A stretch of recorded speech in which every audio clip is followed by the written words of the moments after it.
Um, this is actually the last session of our conference. It's a special session on publishing, research, communication, and engagement.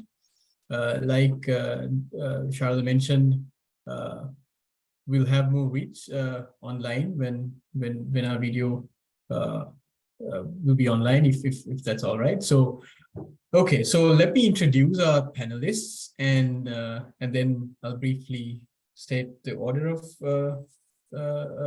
speeches. So we've got Dr. Haroon Akram-Lodhi,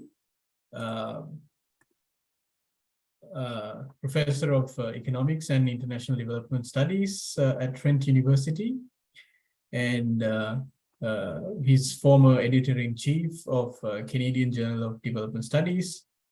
His research focuses on agrarian political economy, feminist development economics, peasant economics, political ecology, and sustainable rural livelihoods, and food systems analysis. Thank you for being here, Dr. Akram-Lodhi. And we have Dr. Owen Roberts with us. He's an instructor and faculty member in communications at the University of Illinois in Urbana-Champaign. Did I pronounce that correctly? Yes, that's right. Yeah, he's a former director of research communications at the University of Guelph. He's a journalist and a columnist with daily, weekly, and monthly print and online media. That includes realagriculture.com, Guelph Today, as well as his blog, Urban Cowboy.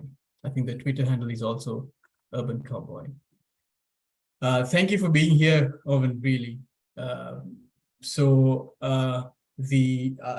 If that's okay, I'll turn it over to Dr. Akram-Lodhi first to speak about publishing, and then we'll go to Owen, if that's okay.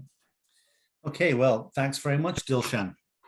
And what I'm going to do in the time that I've got to talk to all of you today is talk about the process of journal publication, from the submission of a scholarly paper to its acceptance, because of course that is, for those of you doing graduate work, that is sort of the metric by which your future career prospects will very strongly be evaluated. Now, I come from the perspective of someone who still publishes in scholarly journals and does this every year. But I also, as Dilshan has indicated, I'm the former editor of the Canadian Journal of Development Studies. And so I also come at this from the perspective of being a former editor of a journal. Before going into the process itself, I do think it's worthwhile to make 3 remarks about manuscripts that you're thinking of submitting for publication to a scholarly journal. The first thing I'd point out is it's really quite important to know the journal. And what I mean by this is I don't just mean understand and comply with the submission guidelines, but I should emphasize always comply with the submission guidelines, because editors hate it when submissions do not. Now, what I mean is that most journals have their own house style. It's a tone or a way in which arguments are presented, a structure which is very often quite uniform across articles. And so it's important that you craft your article with an understanding of the journal to which you are submitting it. You just don't want to write something and submit it on spec. You want to make sure that it's fairly consistent with the style of the journal, and that's quite important. The second thing that I think is really important is a piece of advice that a friend of mine gave me when he was on my doctoral committee back in the 20th century. And that advice has been really invaluable. And his advice was, don't make your paper good, make your paper good enough.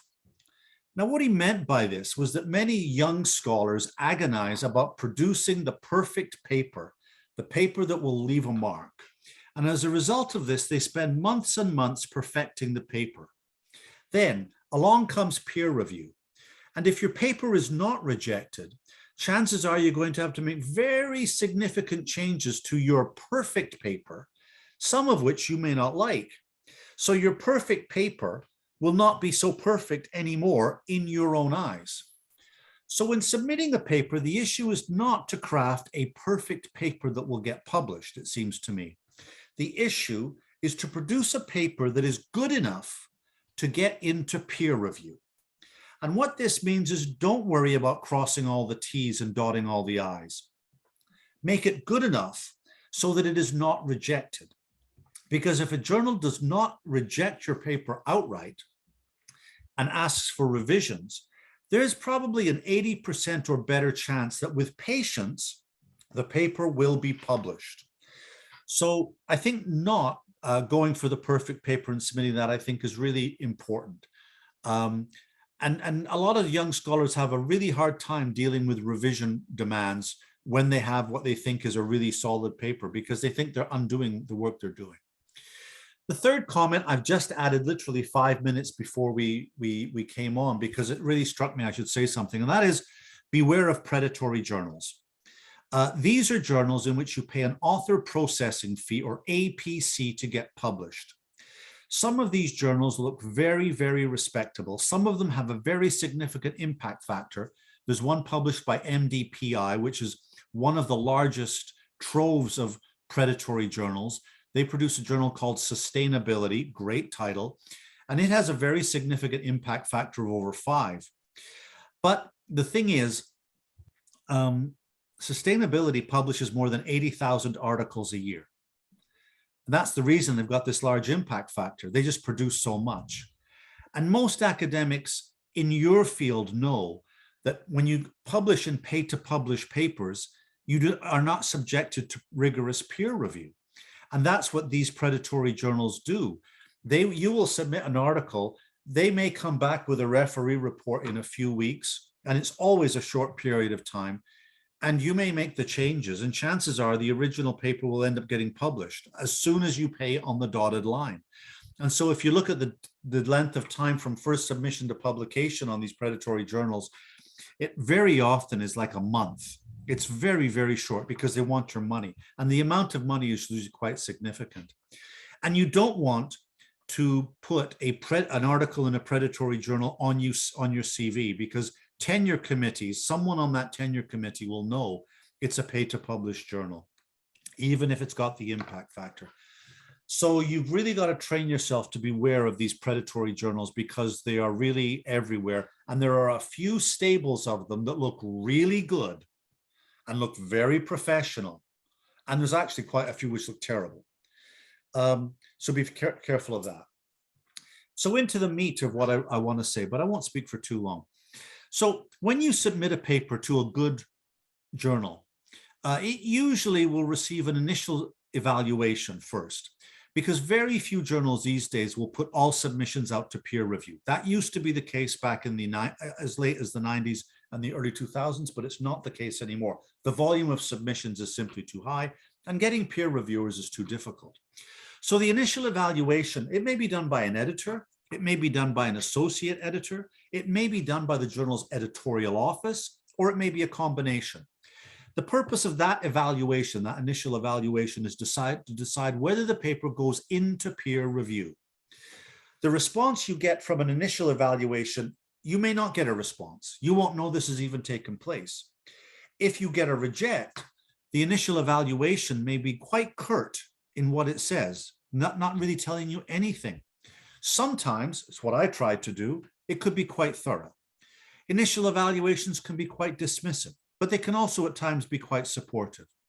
The initial evaluation can come very quickly. Sometimes the initial evaluation can take 3 months or more. The key point that I'd like you to take away is that if the paper does not survive an initial evaluation, do not give up on it. Even if you do not get significant comments as a result of that initial evaluation, do not give up on it. There are ways of which you can think about creatively taking a paper which has been initially rejected and rethinking it, reusing it, and submitting it elsewhere. So you should never give up on anything that you write. Now, if the initial evaluation is positive, then your paper will go into peer review. And you should know, of course, I hope you'd know, that peer review is our quality assurance process. It emerges out of science, but it's, of course, extremely important in social science and humanities scholarly research. And it's a process which allows you to produce a better piece of work. It should not be seen as a process by which people simply want to criticize you. Although it can be very emotionally hard to take the criticisms that you may get in peer review, because some of them can be very stinging. I know, because I've received these. What a peer review should do, and so peer reviews can be supportive or they can be harsh. A lot of them remain very harsh, especially in certain disciplines. They can be very harsh. In my discipline of economics, peer review is just a minefield of bad behavior on the part of reviewers who use their anonymity to be far too brutal and not being supportive of young scholars. But a good peer review should evaluate your paper for both its strengths and its weaknesses, and then focusing upon the weaknesses, make a judgment as to whether the paper should be, again, rejected or whether it should be revised. For most scholarly journals, peer review is double-blind. So the peer reviewer does not know who the author is, and the author does not know who the peer reviewer is. But some journals do review blind, in which the peer reviewer knows who the author is, but the author does not know who the peer reviewer is. And there are some, and it's increasingly becoming the case now, where peer review is not blind, in which both the author and the reviewer know the identity of the other, because there is research to indicate that identity can affect the process of review. Most journals use 2 peer reviewers. Some journals use 3. There are some small journals with smaller impact factors which only use 1. The peer review process ideally takes about a month, but it's really important to understand that it can take significantly longer, and it's important as someone submitting an article to be patient.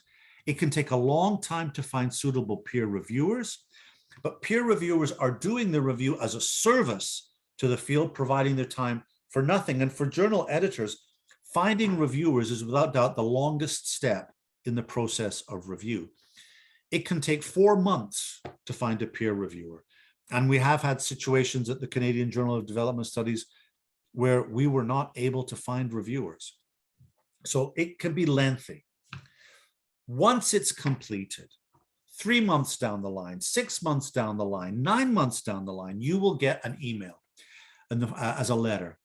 And that email will usually be one of the following categories: rejection, revise and resubmit as a new submission, major revision, or minor revision. Acceptance without revision is exceedingly rare, and don't expect it. Rejection is the norm. For the Canadian Journal of Development Studies, about 17% of all submissions made it through peer review to publication, and many good journals have a far lower acceptance rate. For the Journal of Development Studies, it's about 10% make it through. For World Development, it's about 4% make it through. So rejection rates are very high. But even a reject can be useful, because once the paper has gone through peer review, the letter will contain a summary of the key points raised in the evaluation by the peer reviewers. And even if it's a reject, these can consist of a paragraph or several paragraphs or multiple pages. And these comments can help you revise your paper to make it more publishable. If the paper is deemed to be a major or a minor revision, the task of the editor is to summarize the key points made in the evaluation, to summarize what to take away from the detailed comments of the peer reviewers, and to indicate to the author what are the essential points from the peer reviews that the author must consider. And this is because the peer reviewers may not agree. You can get a peer reviewer who says this paper is wonderful, and get another peer reviewer in which the peer reviewer says reject. And if this is, yeah. Wrap up in 1 minute. Yeah, no, I've got 3 slides left. Sorry, what was I saying? Peer reviewers? You were saying that even if it is a reject, there is feedback at the end of the. No, that's right. No, the point is that peer reviewers, if it's a major revision, you can get people who completely disagree, reject with an accept. And when this happens, very often it will be considered a major revision. The letter from the editor is then very important because this contains the revisions that you must attend to. And this is important. And many journals treat the decision letter from the editor as an implicit contract. If you do this, we will seriously consider your paper better. So what it means is you must address the comments in the letter, and you must address the peer reviewers' comments summarized by the editor as comprehensively as possible. And if you choose not to accept a comment, you must go into detail and explain why. Because if you don't do that, that will be a basis for rejection. And that's me.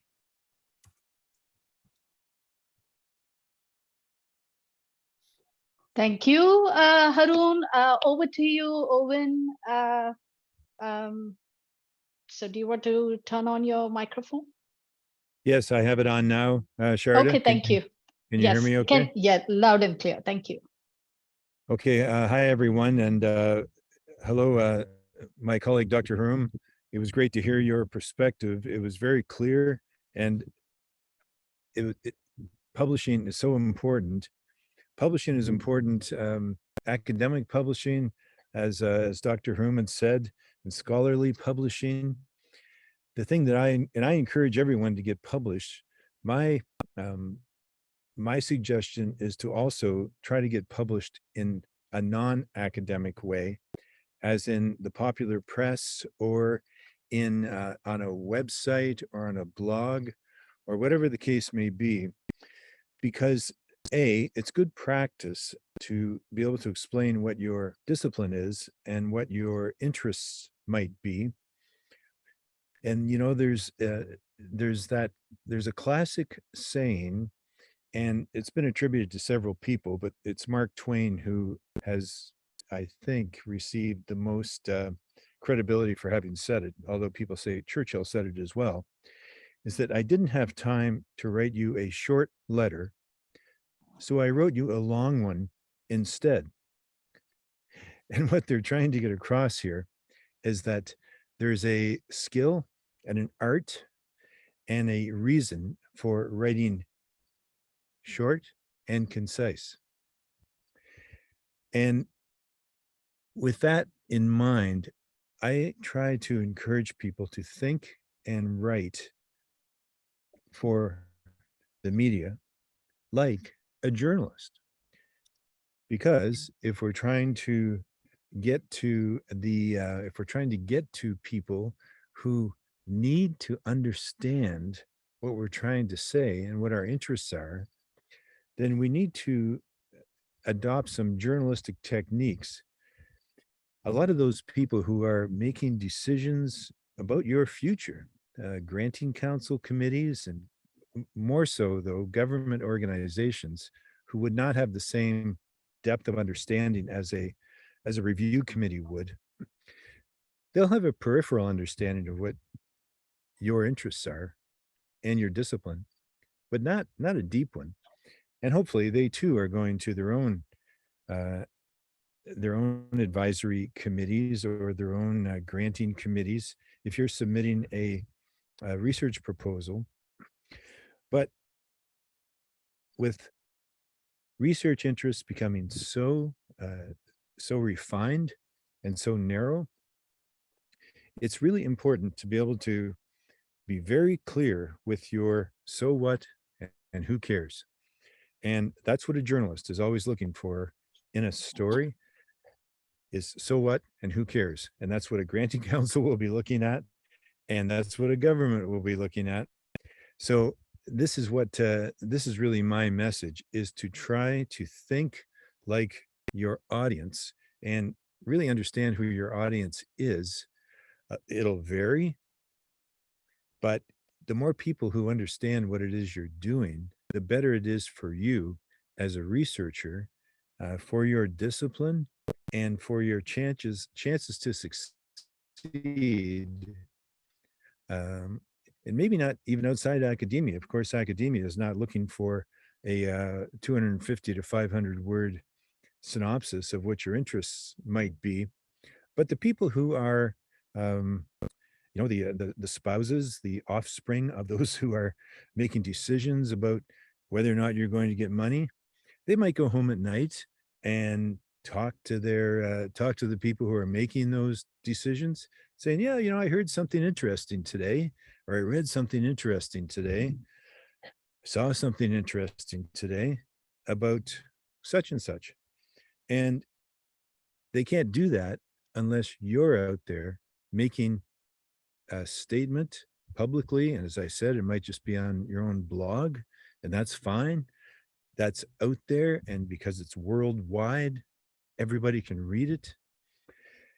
So that's really my message, is to pursue academic and scholarly publishing when it's the right thing to do. And of course, it always is, as an academic, as a researcher. But also, don't forget about the importance of publishing in the popular press as well, or publishing widely in a non-academic way to help people understand what it is you do. A great way to approach this is with an elevator speech. And an elevator speech is that 30-second speech where you step on an elevator with somebody on the 8th floor of a building. And by the time it gets down to the ground floor, you've had an opportunity to say, hi, I'm so-and-so, and here's my research interest. Usually after they ask you what it is, rather than just blurting it out. But the idea is making it very concise and very short. So, so thanks for the opportunity to share these thoughts with you. I'm sorry I can't have my camera on to see you. I continue to work as a journalist as well, and I'm today kind of in the middle of a cornfield in Illinois. So thanks to the miracle of communications, I'm able to be with you, and I'm grateful that I could do that. And thanks for the invitation, Dilshan and Sharda. Thanks so much, Dr. Roberts. Dilshan, since Owen will leave shortly, maybe you could do a round of questions quickly and then have our last speaker, Professor Rengaswamy. Yep. Owen, can you hang in for a couple of minutes? Yes, I can. The people I'm coming out to see, they said they were just tagging a calf. So I have about 5 more minutes. This is the reality of a journalist. Okay, my short and sweet question. I know we have spoken about social media a lot. How Yes. important is tweeting and putting things on Instagram and on the internet for a researcher and an academic? Well, I think it's very important. And I think, and I'm not saying it takes the place of academic publishing whatsoever, but it can help drive your audience towards your academic piece. There are other ways to do it, but the modern way, the way that is becoming more and more accepted, is by using social media. And it also helps you refine your story. Social media just doesn't have that much room or that much space. And if you are tailoring your message, your academic, your research message, this is a great place to give it a try. And decision makers are also on social media, and they're watching to see what you have to say and how you're saying it. And can their support of you, is it being amplified? If you receive a grant and you are on social media talking about your achievements as a result of that grant, or your hopes and aspirations as a result of that grant, social media, you may be followed in a positive way by granting councils or by whoever gave you the research grant. And I don't really know how much influence there is over a granting council, but if 2 researchers are exactly nose to nose at the finish line when a grant application comes up, if there's one that is better known, and if media had something to do with it, I would think people like doing business with those they know. People like working with those they know. If a decision maker thinks they know you as a result of having some type of a social media presence, I think you might be in better shape. Thanks, Owen. Sharada? Yeah, thanks, Dilshan. Thanks, Owen. We will have questions for Haroon and the last speaker, because Owen, you have to leave early. We are doing these questions with you.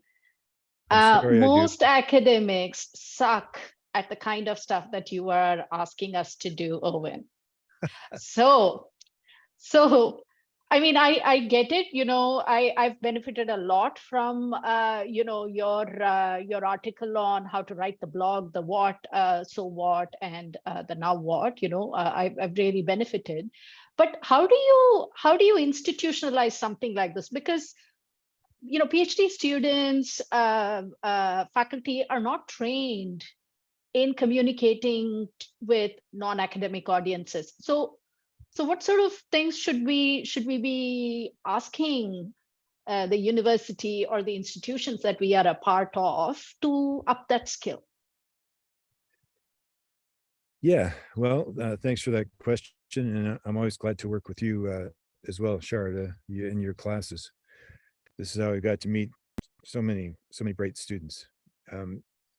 Universities typically, a good university, a good research university will have a good research communications department or a good public affairs department, something related to communications. Now, those folks are there to serve you, and asking them to perhaps put on a workshop for you, or if they're already putting on workshops about social media and about communication, and they may very well be doing that because they're getting good. Many of them have been very good for a long time. Nice thing about a university, close to young people all the time, very aware of trends, very aware of the importance of social media as far as recruitment goes. So they have experts who can help you and can help graduate students, anybody, faculty members, be better communicators. So I'd really encourage anyone who is listening to look into that at their own university. Ask if you can either get some assistance individually, or if there's a workshop being put on in the near future about better communications. And if there isn't, you can ask, or you can say, well, that would be a good idea if you put one on. Thanks, Owen. Yep. You're welcome. Thank you so much, Owen, for those insights. Let me now turn the floor over to Dr. Raghunathan Rengaswamy. Thanks for being here, Dr. Rengaswamy. He's the Dean of Global Engagement and Professor of Chemical Engineering at the Indian Institute of Technology in Madras. His research focuses on fault detection diagnosis, the development of sensor placement, algorithms for FTD and fuel cells. Again, we're very fortunate to have you, sir. Yeah, the floor is yours. Yeah, thank you for inviting me, and I'm sorry I had some time zone confusion. So I was not, I thought it was half an hour on this side. Anyway, thanks for inviting me. I'm happy to be here. And I see from the panel, I was going to talk about what global engagement means, why global engagement, and how graduate students can benefit from such activities. So let me quickly start by talking about what we think of global engagement at IIT Madras. Essentially, I think it is time now. We've heard this term before, the world is flat and so on, which is really true now. Pandemic changed some of these, but pandemic has also reshaped some of these. So taking the pandemic outside of the discussion, I think we all feel that the world is really flat. And what do we mean by flat in the sense of academic collaborations and global engagement is something that I'll talk about. But at IIT Madras, for us, what global engagement means is bringing academic collaborations, bringing the best programs to students all over the world, having our students go and then experience research cultures at different universities that will enrich them, and have students from different countries come into our campus at IIT Madras. So we are looking at mobility and considerable mobility both inwards and outwards at this time. And of course, also talk about how you can leverage these experiences towards improving your academics. So broadly, if you look at India and countries here, it's not been I would say, a level playing field for many years till recently, in terms of the universities and the kind of universities that we have in India and abroad, and pay structures and things like that.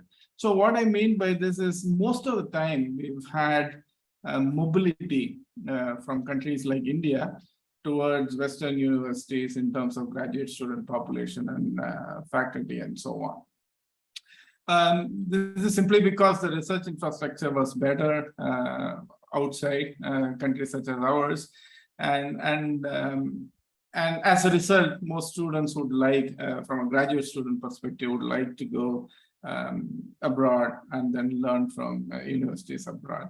This is not only restricted to graduate students. Of course, I myself, as a graduate student, went to the US, did a PhD, and then spent multiple years teaching in the US before coming back to India to teach. So in terms of faculty also, most of the time the mobility was in this direction. Now I think things are changing considerably, and I want to address this particularly because I think when you look at some of the top universities in India now, the kind of research infrastructure has increased tremendously. The quality of work that is being done has also tremendously increased. And because of that, we see a lot of interest from universities from all over the world in wanting to collaborate with India.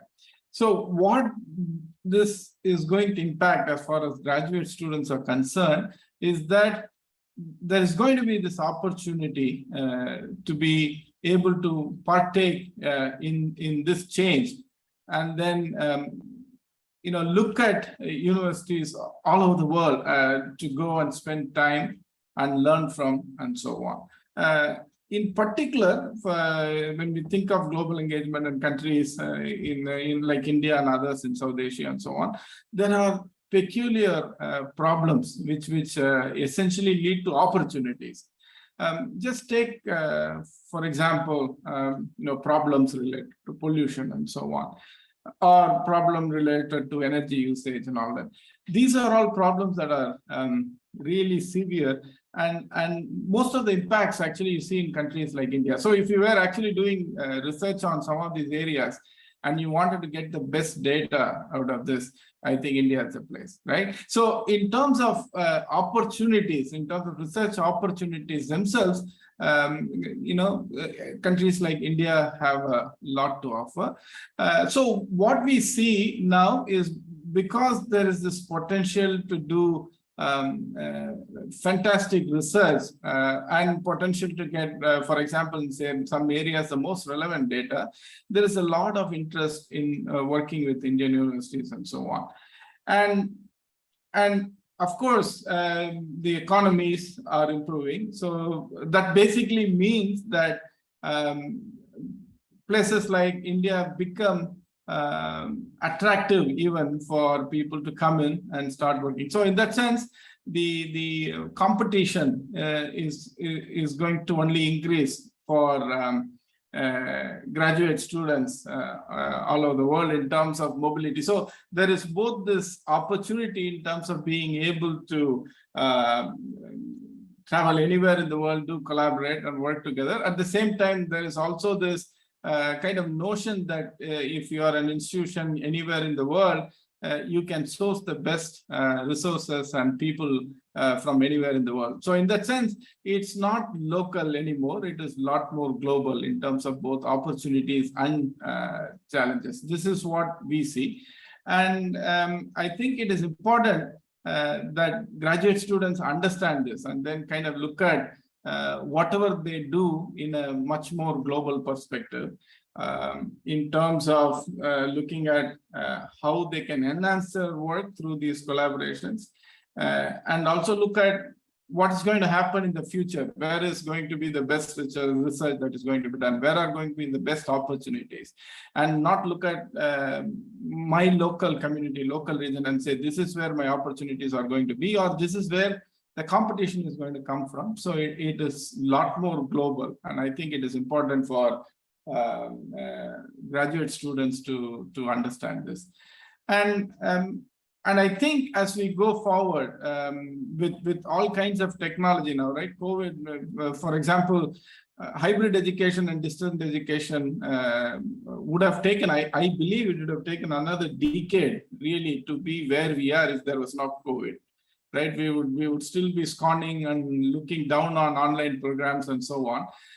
Now with COVID, online hybrid programs becoming the norm, you essentially can learn from anywhere in the world. So there is also going to be a lot more joint academic programs, programs where you can learn hybrid mode and so on. Again, this is both an opportunity and a challenge. The opportunity is, you could say it anywhere in the world and learn from the best in a hybrid mode. That is the opportunity for everyone. The challenge is, supposing you're saying, how do I source students? You got to compete with every university in the world, right? Because every university can put their programs online now. And I see this more and more happening in terms of every university starting a digital wing, and then where you could start doing your master's completely online and things like that. So when this happens, then again, the challenge is, how do you manage this kind of competition? So from my viewpoint, I think this world becoming flat and this mobility is going to have a transformational effect in terms of how academics is conducted everywhere in the world. Research is going to be a lot more collaborative with multiple universities from different countries coming together. Education is going to be a lot more collaborative.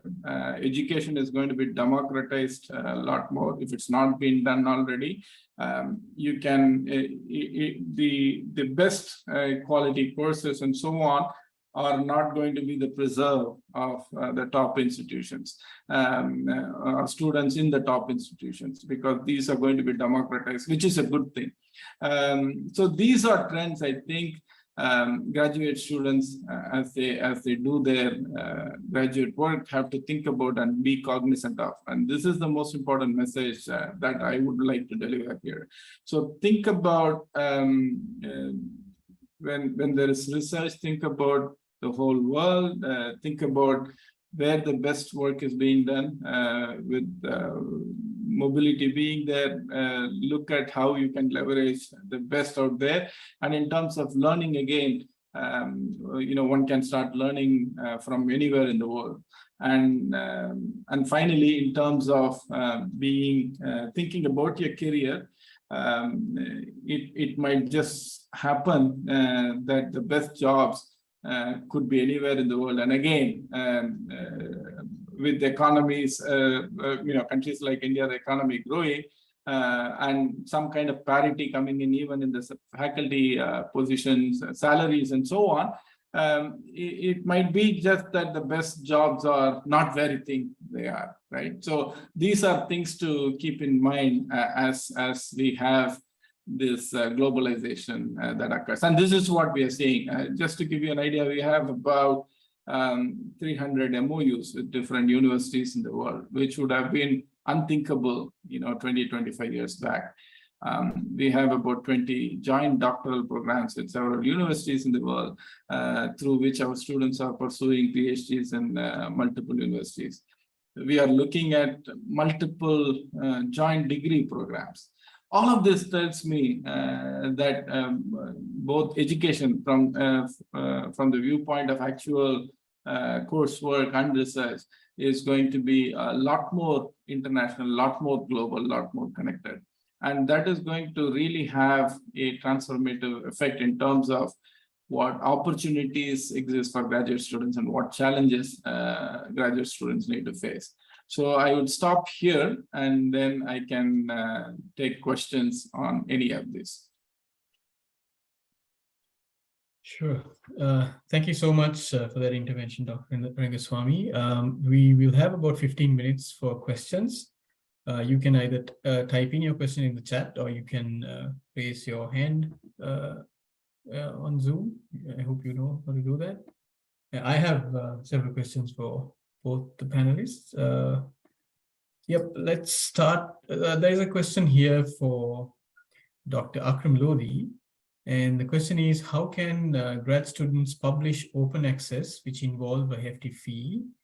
Is it important for graduate students to publish open access? I think that's a very good question. Open access is important because obviously the first thing is that it communicates your research to a much broader audience, because your audience is not limited to those that have particular journals in their libraries. And many universities have very extensive library collections, but even my own university in my field of study has limits, and there are some major journals which we simply do not get. So open access gets around that in particular. So publishing open access is always a good thing to try and pursue. Now, it is true that open access publication involves a hefty fee.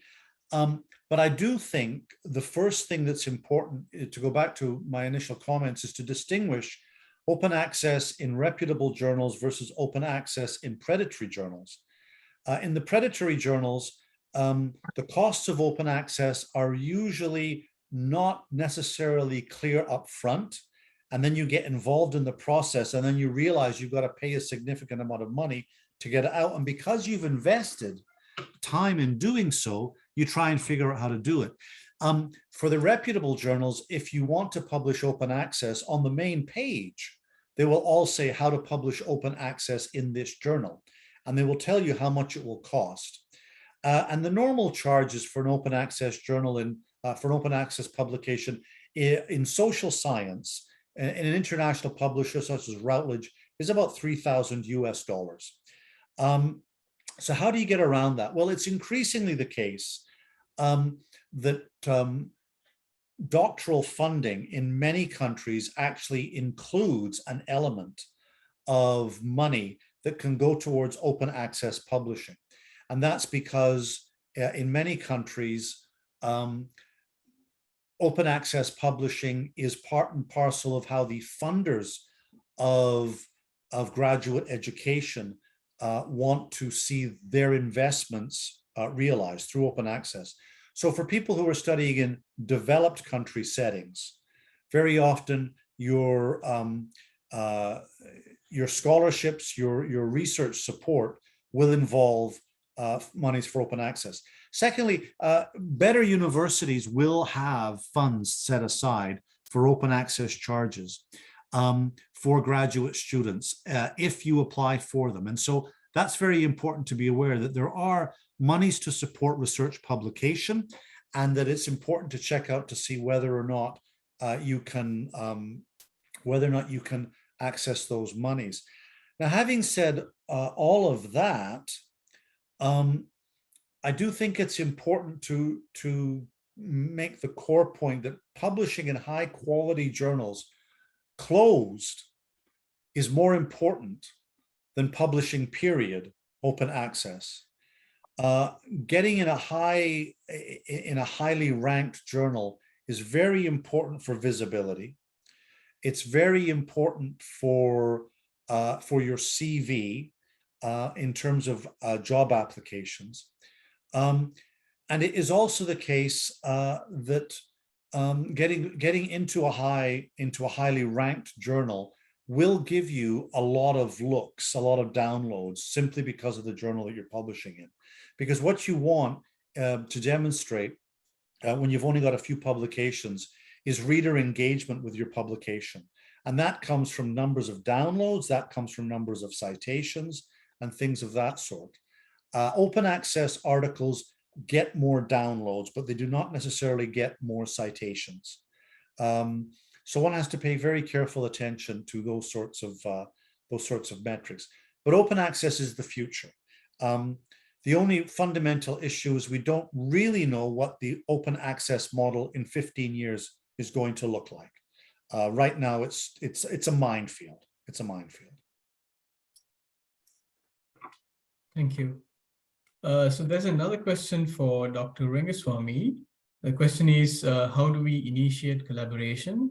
What is the first step? And can I also add a bit to it? How do we initiate collaboration between South Asian countries rather than West and South Asia?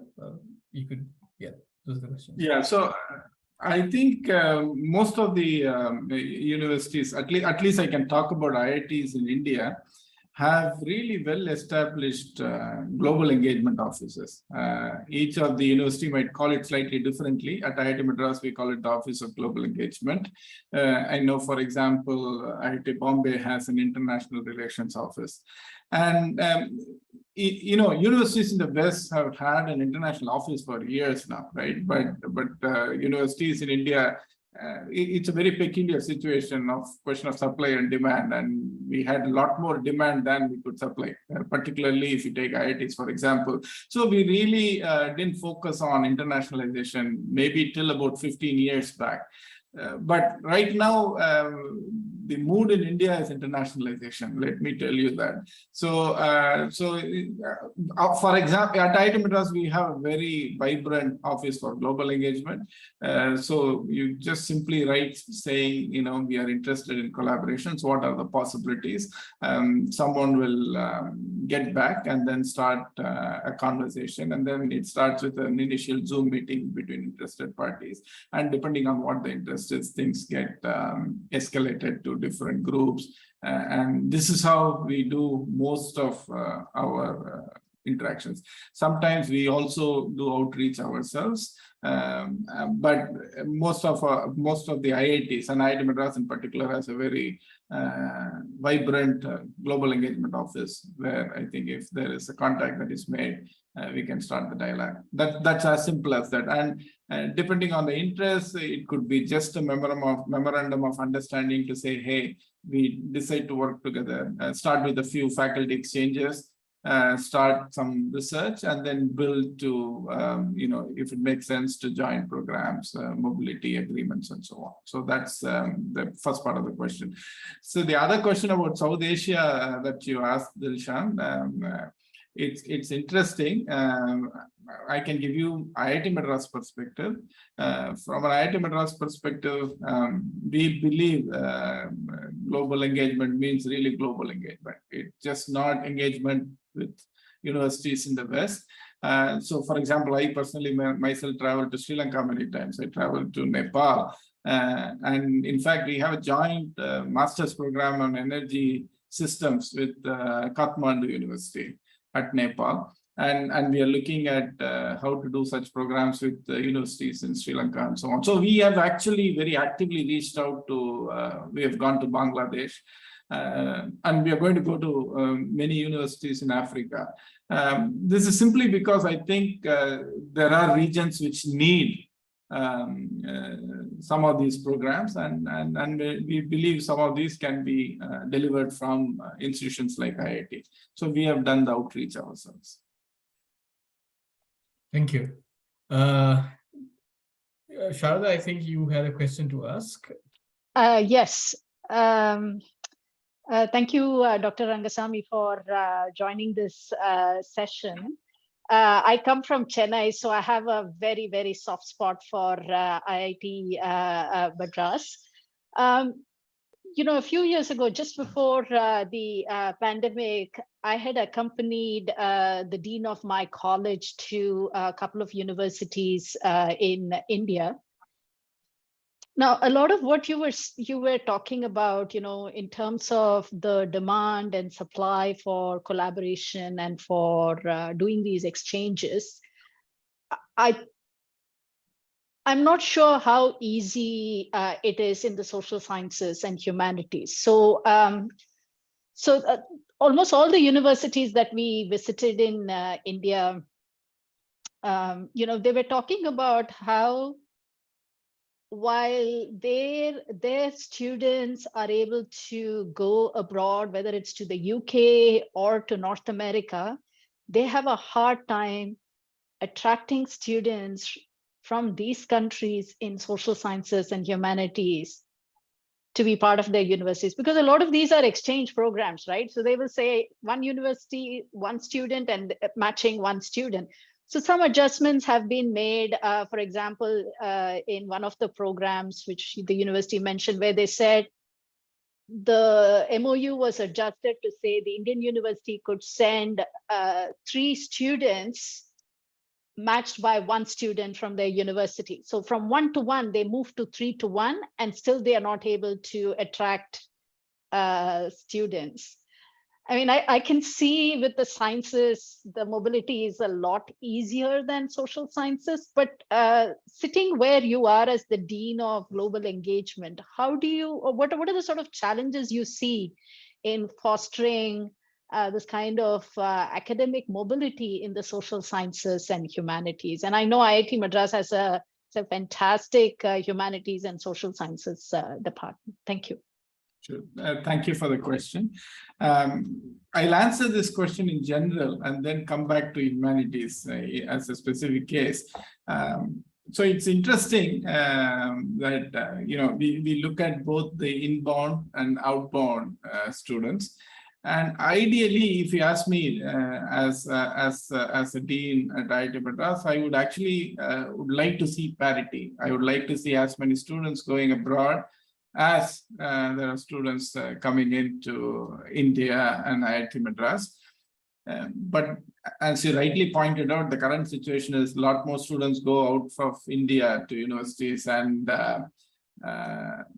very few actually come back, come into our programs. And there are multiple reasons for it. Number one, I think for the longest time, we have not really sold how good the academic programs are and how much you can learn by coming to a place which is very different from the setup that you have. So for example, for a student in Canada to do an exchange in the US, while it's great and academically great, but culturally, I would think the experiences are not as rich, I would say, as going to India and being thrown into this midst of chaos and part chaos, part organization, and so on. The kind of things that you learn from this experience is tremendous. And there's just so much to learn that I believe the Indian universities, because of various reasons that would take a panel in itself, we have not really promoted ourselves as a destination where you come not just to see, but you just come in for the overall experience, which is both academic and cultural. And that would be such an enriching experience for students. I think we need to do a better job of selling this. And this disparity is slowly changing. And I see a lot more students. For example, this year we have 50 master's students from the South Asian region and African countries who are doing a master's program at IIT Madras. We have about 60 exchange students from all over US and Europe and so on. So that is changing. The reason, as I mentioned, are people don't know how people have all these notions about what will happen if you go to one of these countries. And again, there is also this exchange, which we need to really think about. The kind of stipends we give for students when they are in India, when you convert it into dollars and so on, it's not a big number. And that is going to change in the next decade, but that's the reason. In terms of humanities per se, I think, again, part of this is being able to sell the university. And I really think, in fact, particularly in humanities, I would actually feel the opportunities for studies, pilot studies, and understanding complex socio-cultural, questions are a lot more important and a lot more richer and a lot more exciting in India. So I would really think that we should encourage a lot more inward mobility into social sciences, and that essentially boils down to making the correct relationships and having articulate faculty going around and saying, hey, these are the opportunities that exist. How do we collaborate and so on. At IIT Madras, for example, we have a group of faculty who work in memory studies. And the number of events that they have conducted and the kind of positive vibes and the number of people who come into this group, it tells me that there's just a lot of appetite, but you need people who are motivated, who are articulate, who are doing very exciting stuff to bring people. Okay. I see that we are on time. If there are no other questions, are there any more questions from the audience? There's a comment in the chat. I don't know if it's just a comment. At what stage should a PhD student start thinking of engagement? Is the question, looks like, Dilshan. Mm-hmm. Yeah. So the answer is very straightforward. The sooner the better, but it also depends on the program that you are in. If it's a graduate program and if someone is interested in international experience, then it usually makes sense to finish all the requirements for your graduate, comprehensive and whatever proposal procedure is there in your university. Finish that and think about global engagement. If you're an undergraduate student, I think third year, fourth year, where you could have a semester abroad, would be a very apt time to think about how to engage yourself with universities abroad. Okay. There's another question. How are instructors coping with hybrid delivery? It depends on the instructor, I think, to a large extent. But I think hybrid delivery has become the norm. It is, you can't say I can't cope with hybrid delivery anymore.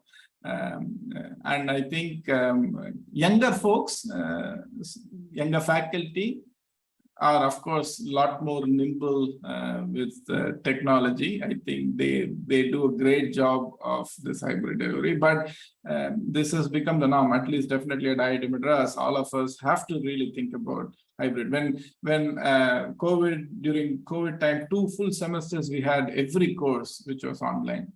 And once things opened out, now the campus is completely open, students come in, but still we have to do many of these courses hybrid for various reasons. And many of the programs that I talked about in terms of setting them up in Nepal and Sri Lanka, we are thinking about all of those as actually hybrid programs. Okay. I have a question. Fernando, you have a question? Well, we can throw both the questions and then, the speakers can answer them together. I think in the interest of time, my question is more to Haroon, and maybe, because Professor Rengaswamy is also an academic, he can also speak to that. I think one of the things when I started off when I was doing my PhD is, you're always, for someone who's doing research in India, a lot of journals in the West, because of the subscription costs, a lot of institutions in South Asia simply do not subscribe to these journals. So that's one part of the problem. The other part of the problem is also that, when I do research on a topic in India, for example, some of the presentations that we listened to this morning, I think, they have to be in journals like the Economic and Political Weekly, which kind of has got such massive circulation. Yeah, but that is not recognized in the West. that's true. As you know, it doesn't come into your highly qualified, a highly ranked journal, right? So there is, I mean, we are not addressing the issue of inequality in the way, in the way, especially Western academia operates. And we are all then forced to publish in journals and avoid journals that might have far greater impact.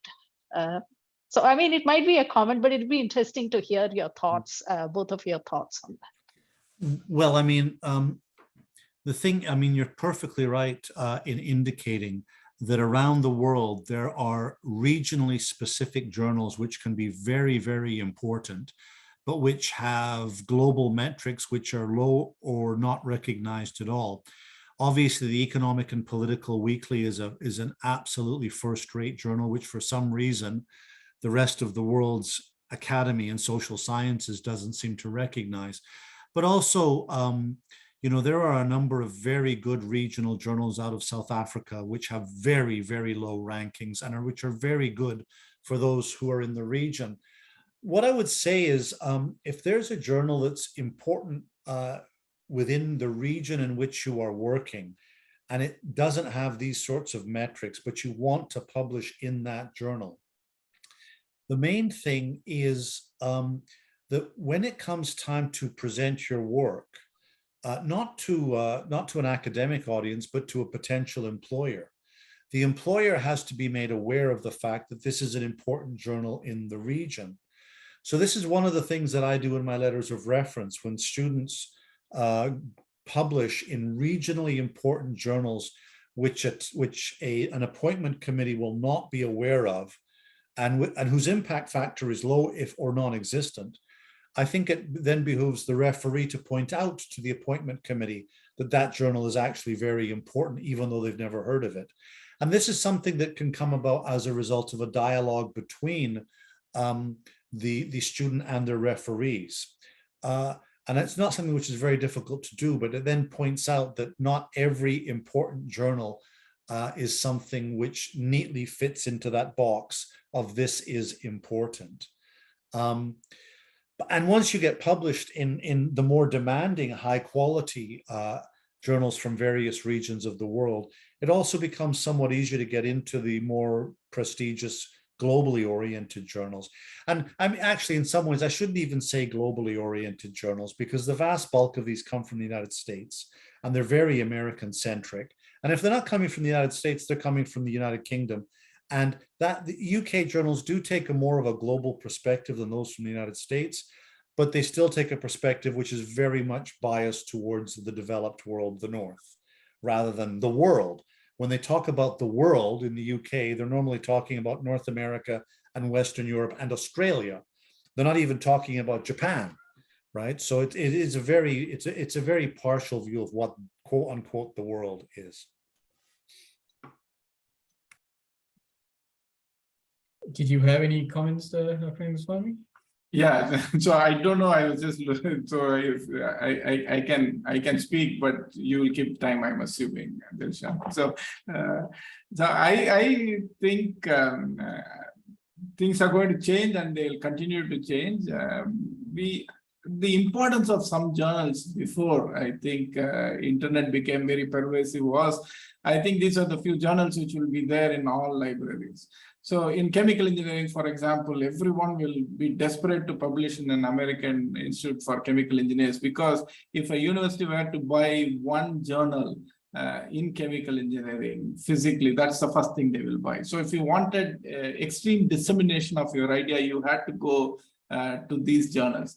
But I think with internet and with easy access and the digitization of these journals, I think it's a lot more about keyword searches for you to pick the paper out, right? In fact, when I teach my students, before I was taught, publish in this best place, and then you're done, because your paper will be read.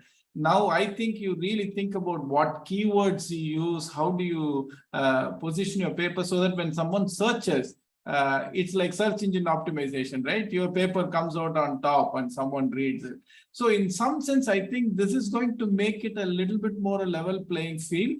But, academicians for being bright, they're at the same time it takes them a long time to change and change the thinking about how you do things, right? So we have been told you have to publish in Science and Nature. We will keep running towards Science and Nature without thinking about people reading your papers and so on. So I find this dichotomy really amazing, that a group of such bright individuals will still have such herd mentality when they are telling everyone else that they have herd mentality.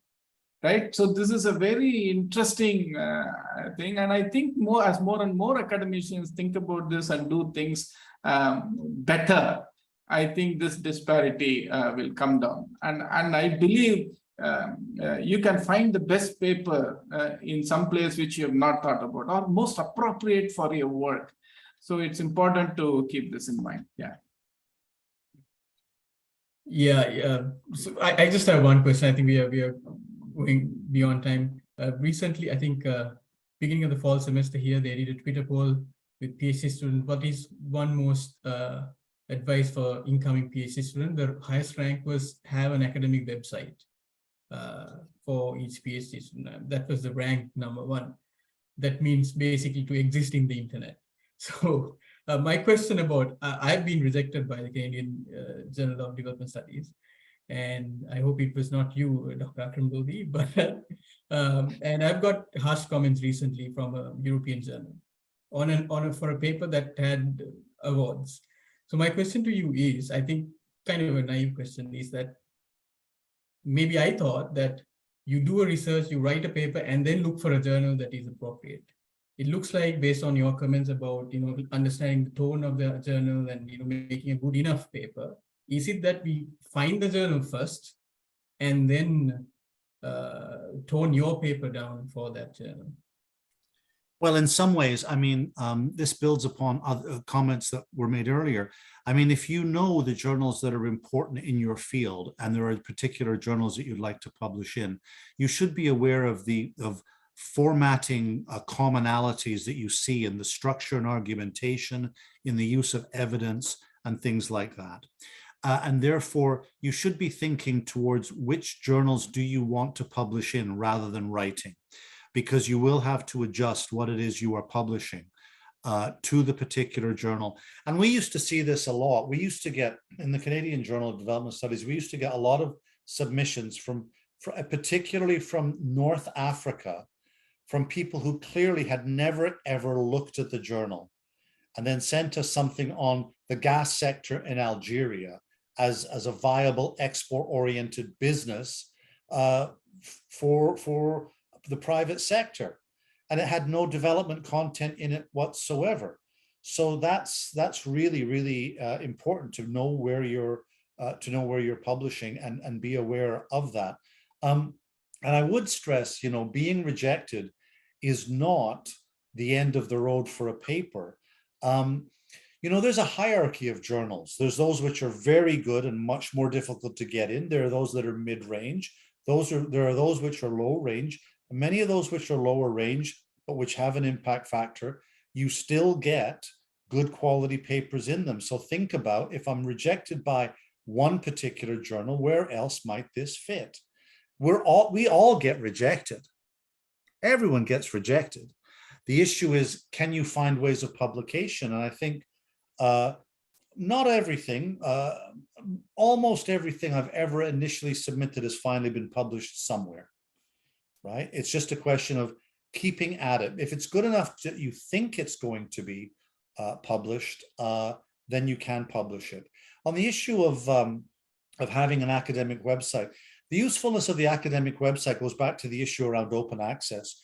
You can upload your final pre-proofed or pre-print version of your article. Journals will always let you do that. And then you can circulate this amongst your research community. And that isn't very different to the article that you're going to eventually publish. And that way people can get access to your article.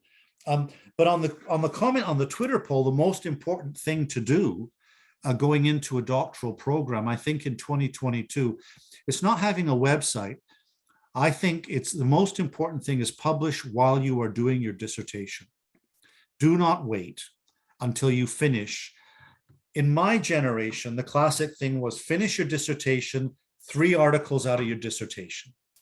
That's not how it works anymore. If you look at the high demand academic programs in development studies, in my field, in development studies and economics of development, at a place like where Sharada got her doctorate, where I used to work at the ISS, a good PhD student finishes their doctorate with 5 peer-reviewed publications now. 5. And I mean, if you've got nothing and you're going up and competing against someone who's already got 5 and is even not finished, it's not a level playing field. So the key thing now is publish while you are studying. Do you have any comments, Dr. Rengaswamy? Sure. So I think one of the most important things that you pick up from the last answer is everyone gets rejected. I still remember reading an article from someone who had just got the MacArthur grant, which is called the Genius Grant. And then he wrote saying, once I got this grant, everyone started thinking that I'm a genius. And these people were next door to me. Till then, they didn't know I was a genius. But more importantly, they also started thinking that everything that I write gets published and everything I write gets funded. And he said nothing can be farther away from the truth. So Dilshan, if this is what happens to a MacArthur genius, I don't think we should worry about rejection. So it's important to remember that. And another thing I really believe, I've always believed in this, that if your work is of high quality, it's not it is probably a necessary condition to get published in a real good place, but that is not a sufficient condition to get it published in a place that you want that to be published, right? Because every journal has a certain orientation, certain way of writing the paper, which you have to learn by writing to the journal multiple times. And then in my experience, for example, I used to think of this journal, IEEE Transactions on Automatic Control. I am a chemical engineer. It's very mathematical. I said it's absolutely impossible to get into the journal. Right? I wrote the first 2-3 papers which got rejected. Then finally, I realized it was not the content. It was the way it is written, the way you formulate it. You learn that, and then you start getting accepted, and then your paper will at least definitely go for a review, right? You get to that stage. So getting accepted in a good place is a combination of learning to write for the journal, of course, having a high quality journal paper in itself, and there are various other issues. So I think you should not think of rejections of papers as reflection on quality. And I think, again, the other very important thing that Haroon said is most of what we write, if it's of good quality, it's going to get published somewhere. And having the perseverance and then really looking at the first knee-jerk reaction when you get a reviewer's comment is saying, oh God, the fellow didn't understand anything of what I have written. But that's not true, right? Because most of the people do review on a pro bono basis. There is no reason to be. So it's a service that people do. So I always take the best out of the reviews. Do I learn something from the review? And then I try to make the paper better and then send it to, again, a good place for publication. That's what I would say. Just one final comment, an anecdote. Stephen Brown at the University of Ottawa tells this story, and that is he had a paper which he thought was fantastic, and it was rejected 5 times in a row by different journals. Each time he revised it.